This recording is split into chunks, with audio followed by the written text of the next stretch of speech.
बृहस्पति देव की कहानी इस प्रकार है। प्राचीन काल में एक ब्राह्मण था। वह बहुत ही निर्धन था। उसके कोई संतान नहीं थी। उसकी स्त्री बहुत ही मलिनता के साथ रहती थी। वह ना ही स्नान करती थी, ना ही किसी देवता का पूजन करती। प्रातःकाल उठते ही सर्वप्रथम भोजन करती, बाद में कोई अन्य कार्य करती थी। इससे ब्राह्मण देवता बहुत दुखी थे। बेचारे बहुत कुछ कहते थे, किंतु उसका कोई परिणाम ना निकला। भगवान की कृपा से ब्राह्मण की स्त्री के कन्या रूपी रत्न पैदा हुआ और वह कन्या अपने पिता के घर में बड़ी होने लगी। वह बालिका प्रातःकाल स्नान करके विष्णु भगवान का जप करने लगी। बृहस्पतिवार का व्रत करने लगी। अपने पूजा पाठ को समाप्त करके स्कूल जाती तो वह मुट्ठी में जौ भरकर ले जाती और पाठशाला जाने के मार्ग में डालती जाती। वहीं जो स्वर्ण के हो जाते तो लौटते समय उनको बीनकर घर ले आती। एक दिन वह बालिका सूप में उन सोने के जौ को फटक कर साफ कर रही थी। उसकी माँ ने देखा और कहा, बेटी, सोने के जौ फटकने के लिए सोने का सूप होना चाहिए। दूसरे दिन गुरुवार था। इस कन्या ने व्रत रखा और बृहस्पति देव से प्रार्थना करके कहा, हे प्रभु, मैंने आपकी पूजा सच्चे मन से की है, मेरे लिए सोने का सूप दे दो। बृहस्पति देव ने उसकी प्रार्थना स्वीकार कर ली।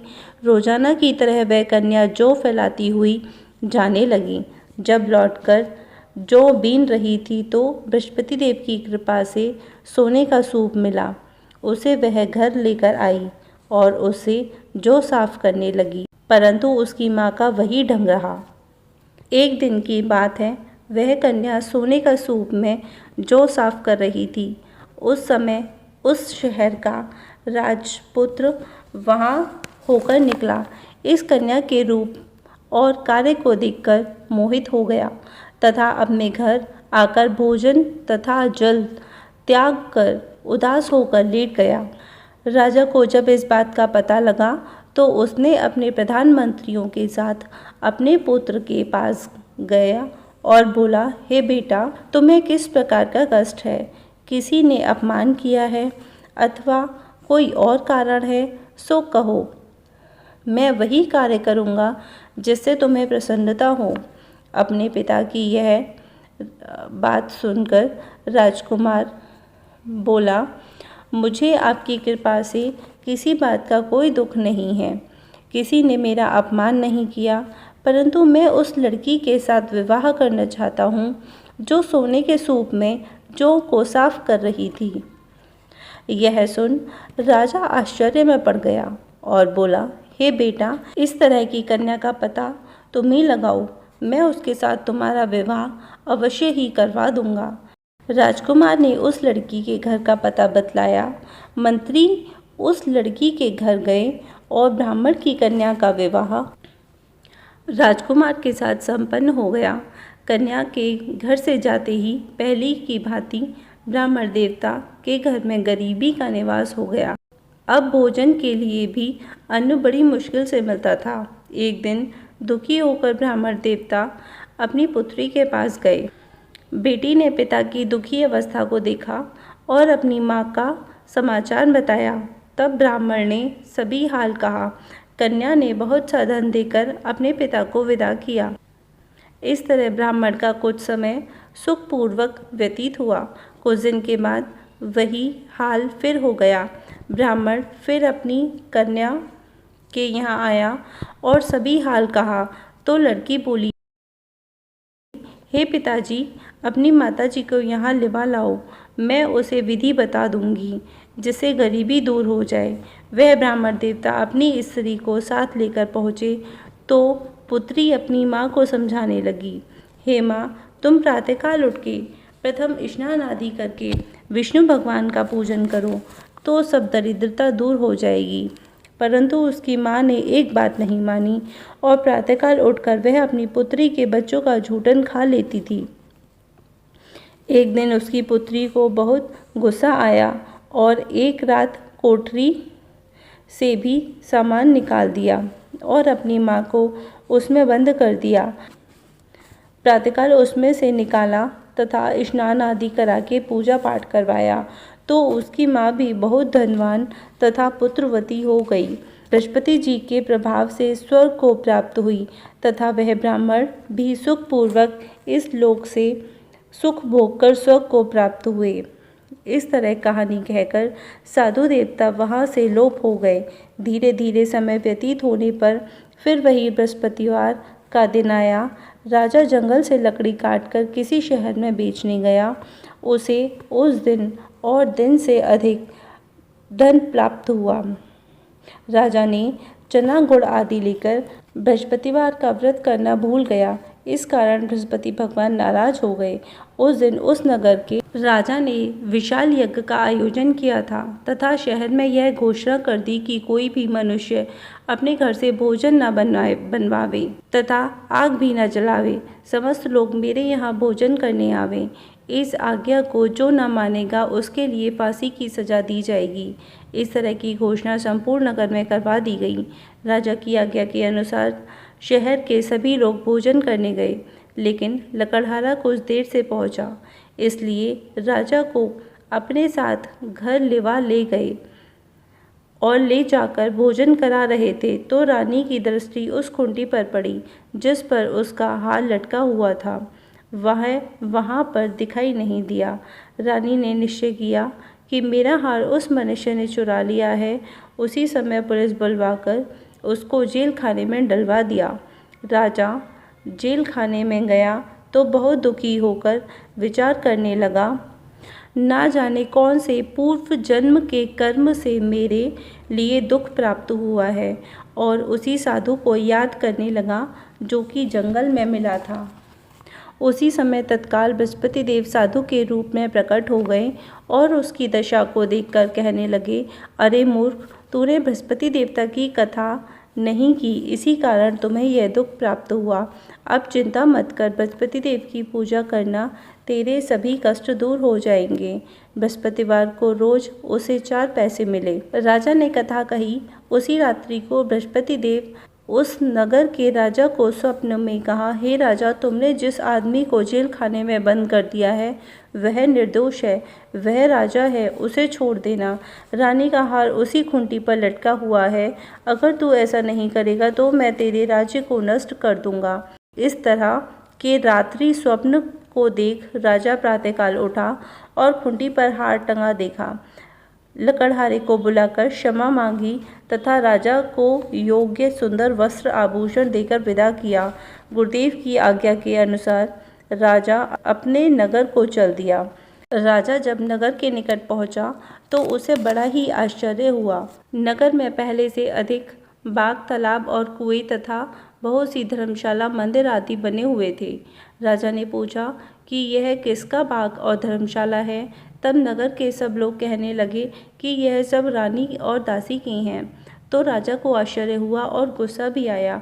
जब रानी ने यह खबर सुनी राजा आ रहे हैं तो उसने दासी से कहा कि हे दासी, देख, राजा हमको इतनी बुरी हालत में छोड़कर गए थे। वह हमारी ऐसी हालत देखकर लौट ना जाएं, इसलिए तू दरवाजे पर खड़ी हो जा।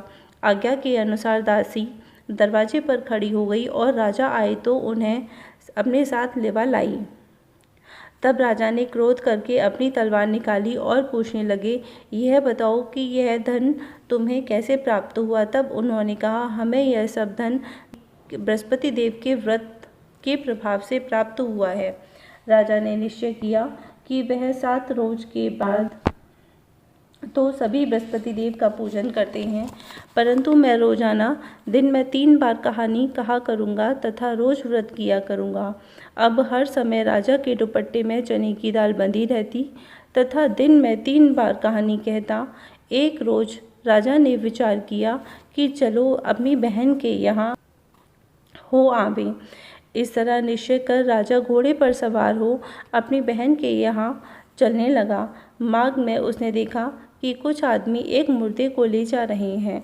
उन्हें रोककर राजा ने कहा, अरे भाइयों, मेरी बृहस्पति देव की कहानी सुन लो। वे बोले, लो हमारा तो आदमी मर गया है, इसको अपनी कथा की पड़ी है। परंतु कुछ आदमी बोले, अच्छा कहो, हम तुम्हारी कथा भी सुनेंगे। राजा ने दाल निकाली और जब कथा आदि हुई थी तो मुर्दा हिलने लग गया, और जब कथा समाप्त हुई तो राम राम कहकर वह मनुष्य खड़ा हो गया। आगे मार्ग में उसे एक किसान खेत में हल चलाता हुआ मिला। राजा ने उसे देखा और उससे बोला, अरे भैया, तुम मेरी बृहस्पतिवार की कथा सुन लो। किसान बोला, जब तक मैं तेरी कथा सुनूंगा तब तक 4 हरिया जोत लूँगा। जा तू अपनी कथा किसी और को सुनाना। इस तरह राजा आगे चलने लगा। राजा के हटते ही बैल पछाड़ खाकर गिर गए तथा उनके पेट में बहुत ज़ोर से दर्द होने लगा। उस समय माँ रोटी लेकर आई। उसने जब यह देखा तो अपने पुत्र से सब हाल पूछा और बेटे ने सभी हाल कह दिया। तो बुढ़िया दौड़ी दौड़ी उस घुड़सवार के पास गई और बोली, मैं तुम्हारी कथा सुनूंगी, तू अपनी कथा मेरे खेत पर ही चलकर कहना। राजा ने बुढ़िया के खेत पर जाकर कथा कही, जिसके सुनते ही बैल खड़े हुए तथा किसान के पेट का दर्द बंद हो गया। राजा अपनी बहन के घर पहुंचा। बहन ने भाई की खूब मेहमानी की। दूसरे रोज प्रातःकाल राजा जागा तो उसने देखा कि सब लोग भोजन कर रहे हैं। राजा ने अपनी बहन से कहा, ऐसा कोई मनुष्य है जिसने अभी तक भोजन नहीं किया हो? मेरी बृहस्पतिवार की कथा सुन ले। बहन बोली, हे भैया, यह देश ऐसा ही है। पहले यहाँ लोग भोजन करते हैं, बाद में अन्य कार्य करते हैं। अगर कोई पड़ोस में हो तो मैं देखा हूँ। ऐसा कहकर वह देखने चली, परंतु कोई भी ऐसा व्यक्ति नहीं मिला जिसने भोजन ना किया हो। अतः वह एक कुम्हार के घर गई, जिसका लड़का बीमार था। उसे मालूम हुआ कि इसने 3 दिन से खाना नहीं खाया है। रानी ने अपने भाई की कथा सुनने के लिए कुम्हार को कहा। वह तैयार हो गया। राजा ने जाकर बृहस्पतिवार की कथा कही, जिसको सुनकर वह लड़का ठीक हो गया। अब तो राजा की प्रशंसा होने लगी। एक दिन राजा ने अपनी बहन से कहा, हे बहन, हम अपने घर को जाएंगे, तुम भी तैयार हो जाओ। राजा की बहन ने अपनी सास से कहा। सास बोली, हाँ चली जा, परंतु अपने लड़के को मत ले जाना, क्योंकि तेरे भाई की तो कोई औलाद नहीं है। बहन ने अपने भाई से कहा, हे भैया, मैं तो चलूँगी, कोई बालक नहीं जाएगा। राजा बोला, जब कोई बालक नहीं चलेगा तो तुम चलकर क्या करोगी? बड़े दुखी मन से राजा अपने नगर को लौट आया। राजा ने अपनी रानी से कहा, हम निर्वंशी राजा हैं, हमारा मुँह देखने का धर्म नहीं है और कुछ भोजन आदि नहीं किया। रानी बोली, हे प्रभु, बृहस्पति देव ने हमें सब कुछ दिया है, हमें औलाद भी अवश्य देंगे। उसी रात वह बृहस्पति देव ने राजा को स्वप्न में कहा, हे राजा, उठ, सभी सोच को त्याग दे, तेरी रानी गर्भ से है। राजा को यह बात सुनकर बड़ी खुशी हुई। 9वें महीने में उसके गर्भ से एक सुंदर पुत्र पैदा हुआ।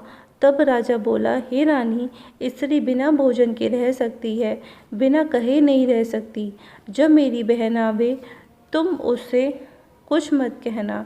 रानी ने सुनकर हाँ कर दिया। जब राजा की बहन ने यह शुभ समाचार सुना तो वह बहुत खुश हो गई तथा बधाई लेकर अपने भाई के यहाँ आई। तभी रानी ने कहा, घोड़ा चढ़कर तो नहीं आई, गधा चढ़ी आई। राजा की बहन बोली, भैया, अगर मैं इस प्रकार नहीं कहती तो तुम्हें औलाद नहीं मिलती। बृहस्पति देव ऐसे ही हैं, जैसी जिसके मन में कामनाएं हैं सभी को पूर्ण करते हैं। जो सद्भावना पूर्वक बृहस्पतिवार का व्रत करता है एवं कथा पढ़ता है अथवा सुनता है और दूसरों को सुनाता है, बृहस्पति देव उसकी सभी मनोकामना पूर्ण करते हैं। भगवान बृहस्पति देव उनकी सदैव रक्षा करते हैं। संसार में सद्भावना से भगवान जी की पूजा व्रत सच्चे हृदय से करते हैं तो उनकी सभी मनोकामनाएं पूर्ण हो जाती हैं। जैसी सच्ची भावना से रानी और राजा ने उसकी कथा का गुणगान किया तो उसकी सभी इच्छाएं बृहस्पति देव ने पूर्ण की। इसलिए सब कथा सुनने के बाद प्रसाद लेकर जाना चाहिए। हृदय से उनका मनन करते हुए जयकारा बोलना चाहिए। नमस्कार। जय हो बृहस्पति।